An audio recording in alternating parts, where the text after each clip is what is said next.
जय सिया राम। कैसे हैं आप सब? मैं ये उम्मीद कर रहा हूं कि आप सब बहुत अच्छे होंगे, अपने परिवार के साथ होंगे और बहुत अच्छा वक्त बिता रहे होंगे। देखिए, हमेशा हम कुछ खास और नई जानकारियां लेकर आते हैं और आज हम आपके लिए लेकर आए हैं कुछ ऐसी जानकारी जो कि सच्चे घटनाक्रम से जुड़ी है। कई ऐसे लोग हैं जो हमसे ये जानना चाह रहे हैं, कई ऐसे भक्त हैं जो हमसे ये जानना चाह रहे हैं कि गुरुजी हमें कुछ ऐसे अनुभव बताइए, कुछ ऐसे भक्तों के साथ, कुछ आपके ऐसे कोई खास मित्र होंगे, साधक होंगे, उनके साथ जो अनुभव घटे हैं वो हमें बताइए। तो आज हम आपको बताने वाले हैं कि जब संकट के समय आप फंस जाते हैं और उसके बाद प्रभु जब आपका हाथ थाम लेते हैं, फिर क्या होता है?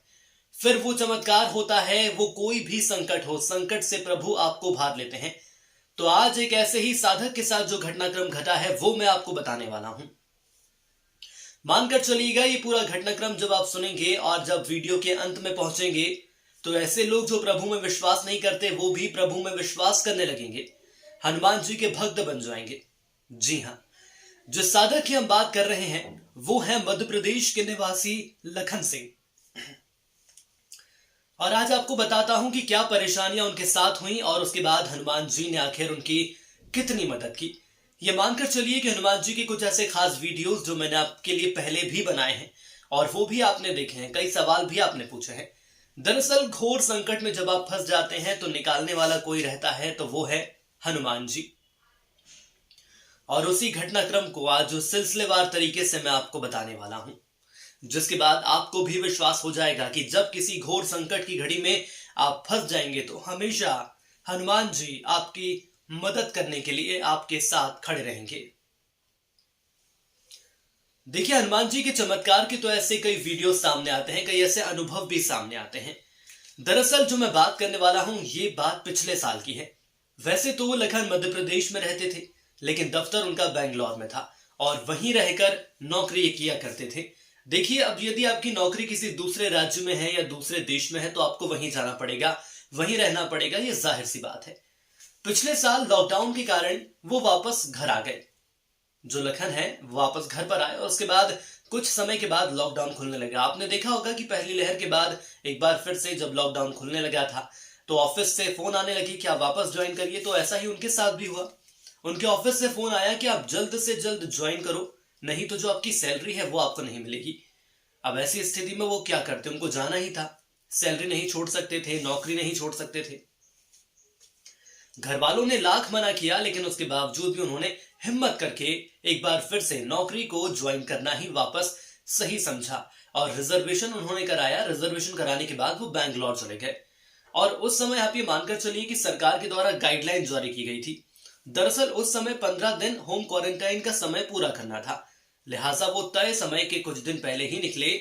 और वो इस टाइम पे निकले थे कि 15 दिन वो बैंगलोर में रहेंगे, अपने घर पे रहेंगे, होम क्वारंटाइन रहेंगे और उसके बाद वो एक बार फिर से जो नौकरी है उसको ज्वाइन कर लेंगे, अपने ऑफिस को ज्वाइन कर लेंगे। उस समय वो बैंगलोर में किराए के मकान पर रहते थे क्योंकि उनके माता पिता यहाँ पर थे, घर वाले सभी ही थे, वो वहां पर थे। लेकिन पहले उनके भैया भाभी थे, वो भी वहीं पर थे। तो पहले तो भैया का जॉब फ्रॉम होम चल रहा था, तो वे मध्य प्रदेश में ही थे। पर ऑफिस वाले लखन को वर्क फ्रॉम होम दे नहीं रहे थे, इसलिए उन्हें बैंगलोर जाना पड़ा जैसा कि उन्होंने हमको बताया था। और इसके बाद उनकी शादी की तारीख भी निकल गई थी। आपने ये देखा होगा और कई आपके भी ऐसे मित्र होंगे जिन्होंने महसूस किया होगा कि लॉकडाउन का समय चल रहा है, शादी की तारीख भी नजदीक आ रही है, क्योंकि उस दौरान बहुत सारी चीजें एक साथ होने लगी थी।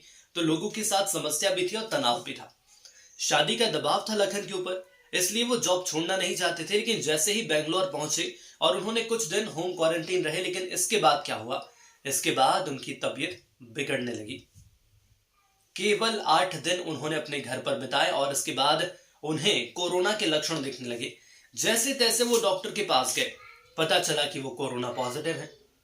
अब आप ये खुद सोचिए कि आप घर पर अकेले हैं, घर परिवार से दूर हैं और ऐसे में यदि आपको इस महामारी के दौर में इतनी बड़ी महामारी का सामना करना पड़े तो जो इंसान का संकल्प होता है, आत्मविश्वास होता है, वो टूट जाता है। दूसरे शहर में रहना, अकेले रहना, कोरोना की चपेट में आ जाना, और ये बीमारी ऐसी है कि आप मिल नहीं सकते, लोगों से बता नहीं सकते। ऊपर से दवाइयों की कमी अलग होने लगी।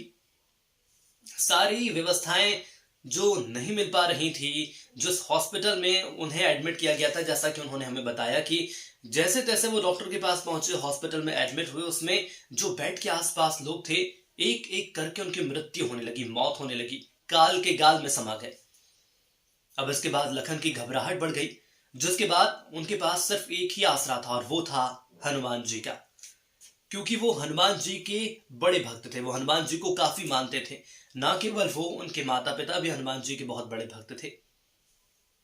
लखन ने यह तय कर लिया कि अब उनके जीवन में सिर्फ हनुमान जी के अलावा और कोई नहीं है।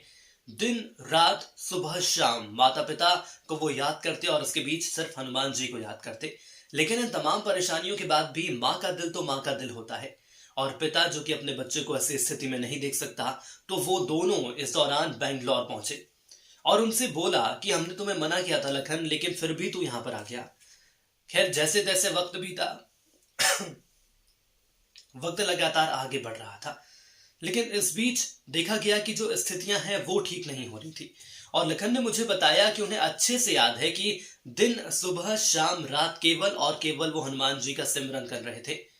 जैसा कि हनुमान जी के जो चालीसा है, जो मंत्र है, उसको लेकर पहले भी वीडियोस मैंने बताए हैं, बनाए हैं, और उसमें कितना अनुभव होता है वो भी आपको बताए हैं।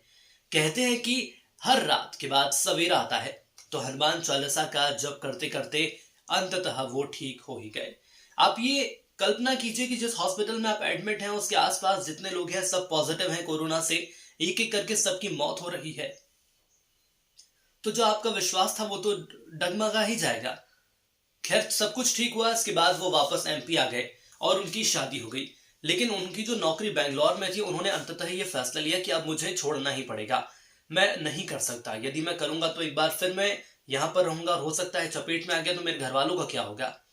हर जगह कोशिश करके परेशान हो गए वो। मध्य प्रदेश में नौकरी नहीं मिली, सफलता नहीं मिली।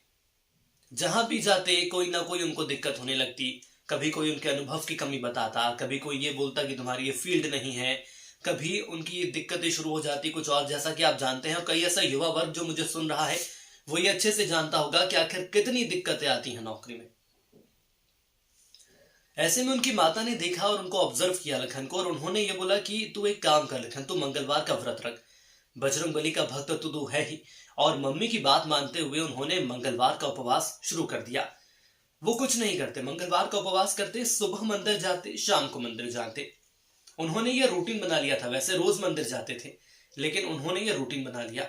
यकीन मानिए, लगातार उन्होंने उपवास रखा, और भले ही एक हफ्ते का वक्त हुआ होगा, ऐसा व्यक्ति जिसके पास वो जा जाके ऑफिस परेशान हो जाता था, अपने सीवी देके, रिज्यूम देके, हर जगह से नकारात्मकता मिलती थी, उन्हें नेगेटिव एनर्जी मिलती थी, कैंसिल, नहीं मिल रही जॉब। एक हफ्ते के बाद उनके पास लगातार जॉब के लिए फोन आने लगे, कॉल लेटर देने लगे, ऑफर लेटर आपको देने लगे, कॉल आपके पास आने लगे कि आप आइए, आपसे हमसे आके मिलिए, देखिए कि आपको क्या दिक्कत आ रही है, मुझे बताइए, मैं पूरी कोशिश करूंगा कि आप कि ये दिक्कतें दूर करके आपको ऑफिस में ज्वाइन करूं। मानकर चलिए कि आप किसी ऑफिस में जा रहे हैं, वहां से पहले ही आपके पास फोन आ जाए कि लखन जी आप तो ज्वाइन करिए ऑफिस आकर, कितना बड़ा दिन है। ऐसा ही एक दिन हुआ। उन्होंने तय किया कि मुझे ऑफिस जाना है। एक मल्टीनेशनल कंपनी में वो गए, वहां पर गए, उनके बॉस से मुलाकात हुई। वो उनके काम से इतने प्रभावित हुए कि उन्होंने अपनी मल्टीनेशनल कंपनी में उन्हें एक ऑफर लेटर दे दिया, और उसके बाद ये तय कर लिया कि अब लखन ऑफिस ज्वाइन करेंगे। बस वो दिन है और आज का दिन है। हमेशा बजरंग बली का वो व्रत रखते हैं, मंगलवार का उपवास रखते हैं। आप यहां पर ये मानकर चलिए कि इतनी परेशानियां आने के बावजूद भी उस व्यक्ति का हौसला नहीं टूटा। उसके माता पिता बेंगलोर गए बचते बचाते कोरोना महामारी से। उसके बाद देखा कि दवाइयों की समस्या है, खाने पीने की समस्या है, मेरा बेटा आखिर क्या खाएगा, क्या पहनेगा, क्या करेगा, अकेले क्या कर सकता है। लेकिन उसने अपने सच्चे मन से हनुमान जी की भक्ति की, हनुमान जी का सिमरन उसने लगातार किया। कभी भी प्रभु ने उसको अकेला नहीं छोड़ा। नौकरी की समस्या रही, नौकरी की समस्या मध्य प्रदेश में आने के बाद दूर हो गई। एक व्यक्ति जो कि मध्य प्रदेश छोड़ के बेंगलोर जाकर नौकरी करता था, बेंगलोर से नौकरी छोड़ने के बाद मध्य प्रदेश में उसको अच्छी नौकरी मिली, सिर्फ और सिर्फ हनुमान जी की कृपा से। देखिए, ये तो सिर्फ एक घटनाक्रम है, लेकिन ऐसे न जाने कितने घटनाक्रम सामने आते हैं। लेकिन यकीन मानकर चलिए कि यदि आप संकट की घड़ी में हैं और संकट की घड़ी में आपने प्रभु का हाथ थाम लिया है, तो आपको कोई भी समस्या नहीं आएगी। जिस तरह से जो साधक हैं लखन, उनका जीवन आज बहुत सुखमय बीत रहा है। आज का दौर भी ऐसा है कि परेशानियां कम नहीं है, लेकिन उन्होंने हनुमान जी की भक्ति आज तक नहीं छोड़ी है। मंगलवार का व्रत वो लगातार रखते हैं और हनुमान जी तो एक ऐसे देवता हैं, यदि सच्चे मन से उनका सुमिरन आपने कर लिया तो यकीन मानिए कि आपको कोई भी समस्या नहीं आएगी।